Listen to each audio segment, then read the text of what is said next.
Welcome back to the channel, everyone. Thanks for tuning in. Yeah, man. Big up on yourself. So, we're going to be talking about Ferdinand Omanyala.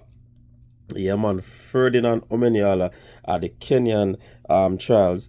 He blast 9.78 positive 1.5 meters per second to take the title there. And not only the title, the fastest 100 meters for the year. Omanyala got out of the blocks.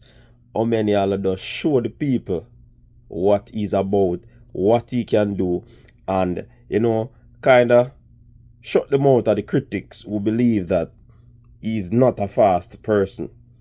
Yes, the naysayers are going to come and say, this man don't go run fast down to Africa, This man cannot run fast anywhere else. But of course, when the fans bantering taking place, it's the same thing they say about the US athletes. They don't run fast outside of Eugene.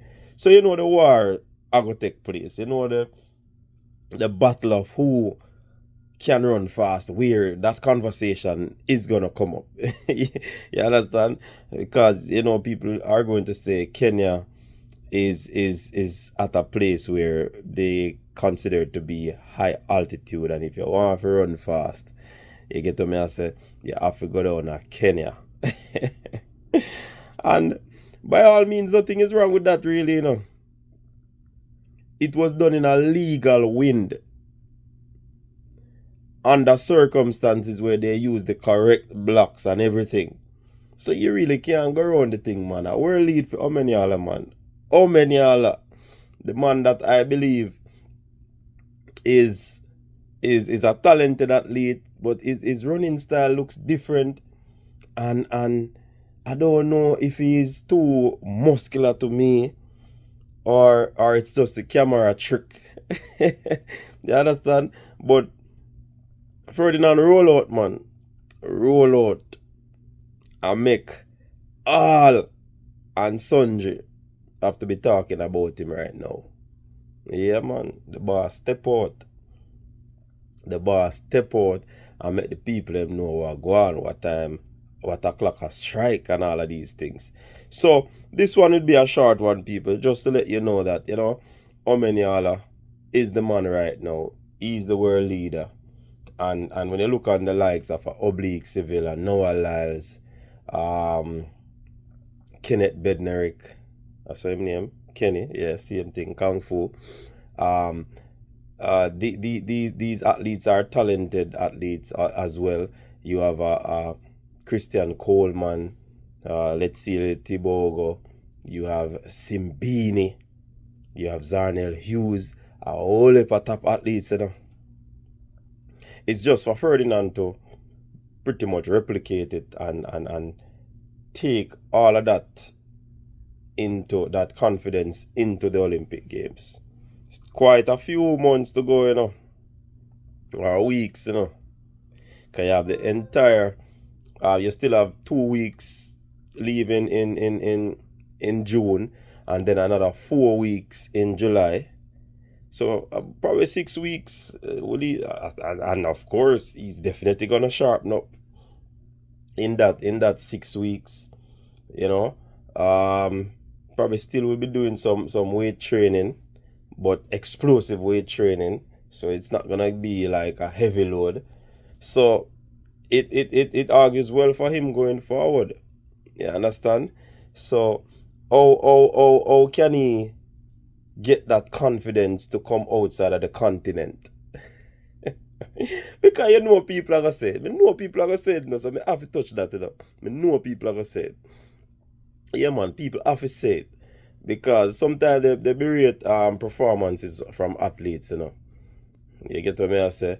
When Shelly run the 10-6 down well, she did it first in Jamaica. And then boom, she got Kenya go do it, and them things are fluke. You get what I say? And she do it and do it and do it. So how many y'all really have to step up the game though? If he really wants to be someone to contend and someone to talk about, him really have to step in game outside of Kenya for sure. And that is my opinion. Him have to step it up, but you cannot negate the fact that him run the time. 9.79. You can't take that away from him. Fastest man in Africa, them said, oh. Yeah, man. So